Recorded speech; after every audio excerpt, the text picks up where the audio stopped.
Hello, my fellow movie ephemera nut jobs. Adam Savage here, and we've been putting up some videos lately from Venerable Prop Warehouse in Hollywood, Earl Hayes. They have been making printed material for movies since 1915, over 100 years.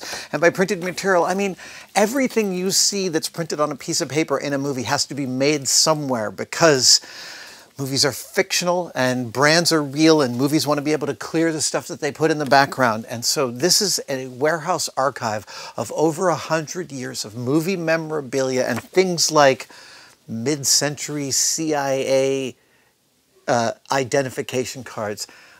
They've allowed me to wander through here and just sort of open boxes and take a look, and I'm going to bring you with me on this. First up, I mean, here's a whole shelves. Oh my God, this is an entire standing thing of just telegrams. So every time you saw someone get a telegram in some old movie, there it was. These are Western Union telegrams. Oh my gosh. And I mean, I'm sure these are all from different time periods, different parts of American history. Right, here we go. Western Union, 1914 to 1933. 1910 to 1914, 1914, 1933. Perfect continuity. I just want to keep on, like, I could spend weeks and weeks and weeks here. Western Union root call record. These are pads. Wow.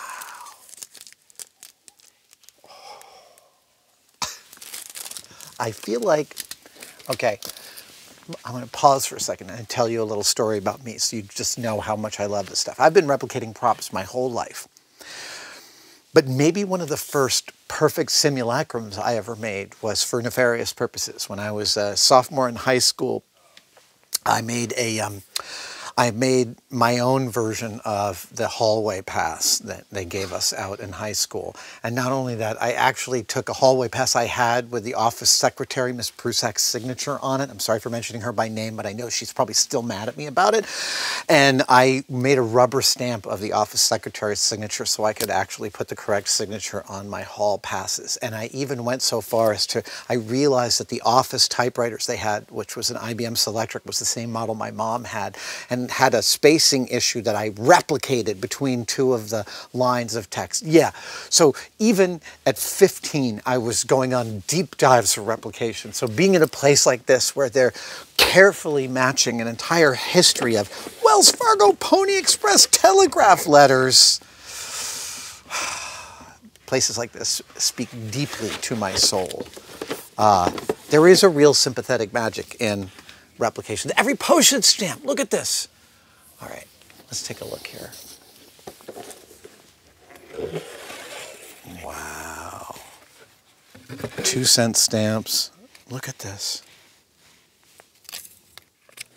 These are on sticky back paper, so they actually work as postage stamps. That's crazy. Abraham Lincoln.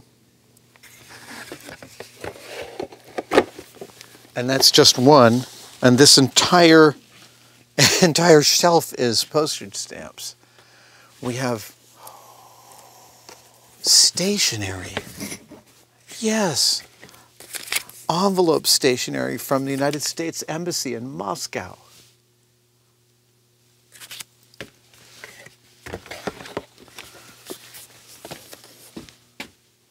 City of Chicago. Oh, okay, so this is all envelopes. Great, I get you. Now I see how this is working. The Workers' Party for World Peace. And that's on a really nice laid paper. You can see the texture on the paper there. Again, even stuff like that is stuff that Earl Hayes pays careful attention to for period correctness. We have bumper stickers galore. My brother goes to Ramsey College. Oh, wow. Oh, matchbooks. Matchbooks from the Carousel Club. Again, I'm sure that you're yelling at your host, Jack Ruby. Oh my God, this is Jack Ruby's famously shot Lee Harvey Oswald. This is a replica of the matchbooks from Jack Ruby's Topless bar, amazing. Automobile, oh, this is great. Automobile driver's licenses, 0 to W. Let's see what this holds. Oh my gosh, these are the old, this is Commonwealth of Virginia. That's what licenses used to look like. Here's Tennessee. Oh, I see. This is all the states from O to W. Here's Vermont. This is Wisconsin. Oh my goodness. And the thing is these look period, but it's entirely plausible because of where they are, that they weren't made to look period. They were made in the period. That these licenses were perhaps built for movies at a time when these were the licenses that people were using. That's really cool to me, that this isn't just like they're trying to replicate the past. This is the past, and we're just like trolling through it. Oh my gosh, all these labels for things. Oh wow, Converse Chuck Taylor. Oh wow, athletic shoes. Now, the very reason that we're able to do this is because my colleague Michael Corey, film prop master and historian of Peppernalia and of film ephemera, has been working with Earl Hayes and will continue in the future to work with them, archiving and figuring out just what treasures they do have in here. Because, like I said, it is over 100 years of treasures. It is in more than one building. There have to be millions of separate pieces of paper in this collection, and Michael is hopefully eventually going to go through all of it. Wow, Sure Shot Remington shells. That is an unbuilt box for shells. Doctor of Medicine. There you go. This is for the diploma on your wall. University of California. Every trivial thing you see in a film is built. I mean, let's see here, church. Oh, repent sinners, this is the end. Oh my goodness. Dance programs, funeral stickers. Of course, of course, of course. Games, playing, what? Look at that. Import protection stickers for decks of playing cards. And probably, yeah, this is for assembling a playing card box. Cards, ID, government, local. Oh my goodness. I could spend months here. District Attorney, Bureau of Investigation. There's dozens of those. London luggage tag, the Great Seal, Freedom. Oh my goodness. Cafe, hat checks and numbers. Also, get this. The numbers are actually sequential. 1673, 74, 76, 81. That's the level of veracity we're talking about. They're not just printing one repeatedly. They're actually making them sequential. Application for loan contracts, boxing contracts, California. I'm sorry, I just want to see that. Department of Consumer Affairs.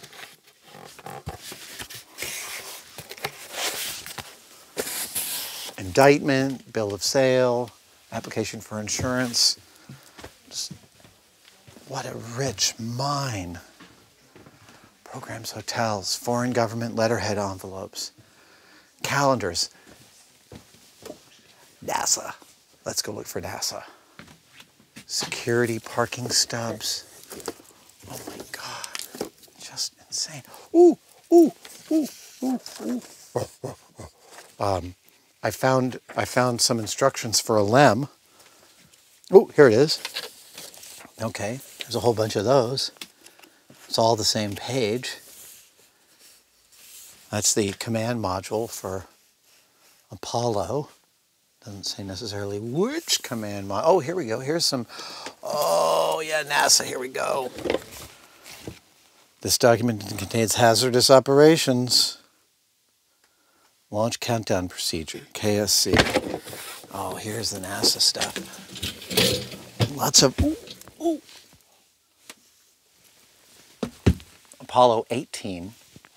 Workshop Systems Handbook. Now, Apollo 18 has shown up in a few movies, including the movie Apollo 18. but specifically from the Earth to the Moon, which is where I'm guessing perhaps some of this comes from. Oh yeah, look at this. Oh my gosh. Flight Crew Experiment Guide.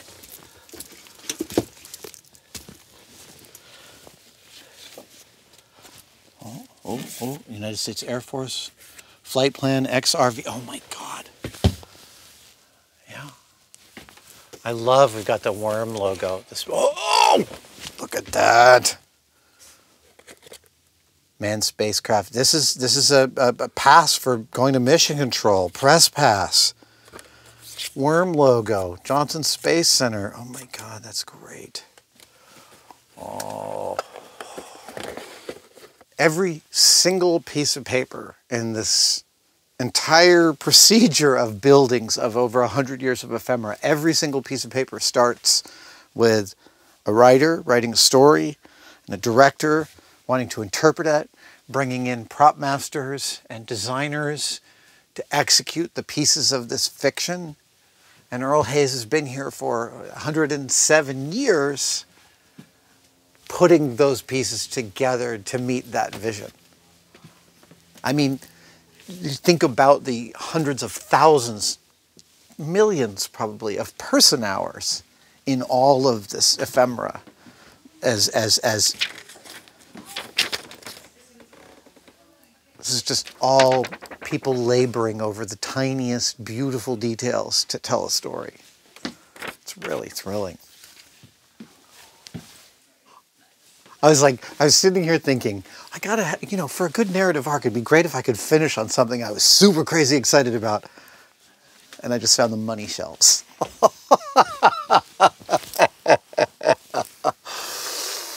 Oh, wow.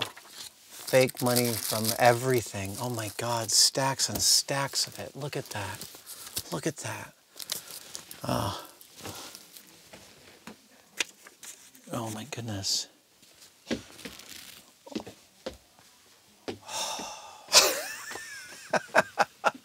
Every bank robbery you've ever seen is probably represented by some of the pieces on these shelves here. Oh, look at that, these are giant.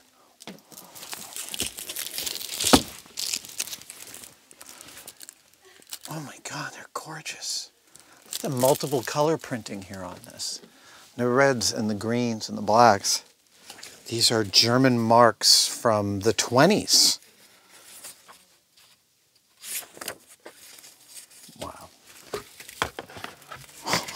Wait. I'm not going to let that fold over. There we go. More bearer bonds. Oh yeah, tons and tons and tons of all sorts of cash certificates and bearer bonds. 2050 certificates, blue border. Every kind of official piece of paperwork you could ever want. Here we go. $10,000 bearer bonds. I mean, here's one of the things about stuff like this, for instance. Real bearers bonds, like real paper money, is printed in ways that are specifically chosen to be hard to replicate. And that is these fine lines. When you try and replicate these in cheaper processes or with less expertise, they come out muddy.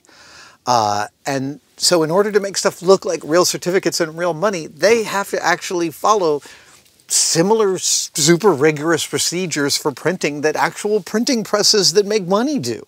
That's totally non-trivial. This is very hard to get quality detail like this out of a laser printer. You just can't quite do it. Only real printing really nets that kind of quality. And I mean, it's like, take a look at this really up close. Here we go. Yeah, if you look up, like, there's only one way to get that level of quality, and that's to do it for real, which is what they're doing here. We could go on and on. I literally feel like a kid in a candy store. I've always dreamed of seeing shelves like this. Thank you guys for joining me, and thanks to Earl Hayes for letting me wander through your back stacks and learn what I can. I am so inspired. I just want to open up Photoshop and start making stuff. All right, I'll see you guys next time.